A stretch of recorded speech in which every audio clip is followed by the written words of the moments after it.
Саламатсыздарбы, достор, бул Невский проспекти. Мындан 100 жыл мурда кандай болсо, бүгүн да ошондой. Бул Санкт-Петербургдун негизги көчөсү. Дүйнөдөгү эң көз көчөлөрдүн бири. 1721-де бул жерде биринчи жылуу жарыктар алар кара курай майы менен татытылган.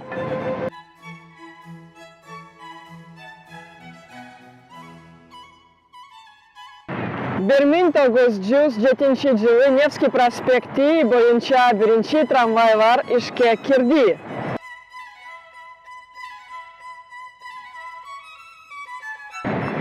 Невский проспектинин узундугу 4,5 километрди түзөт.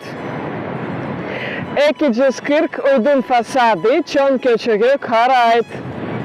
Невский проспекти Санкт-Петербургдун эң жылуу жери. Бул имараттардын жайгашуусуна жана адамдардын жана машиналардын эбегейсиз агымына байланыштуу.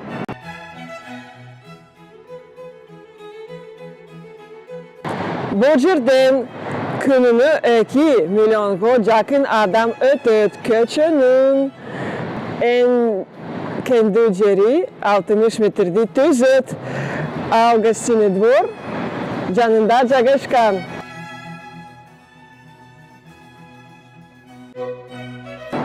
Ушул менен бүттү, достор. Көрүшкөнчө.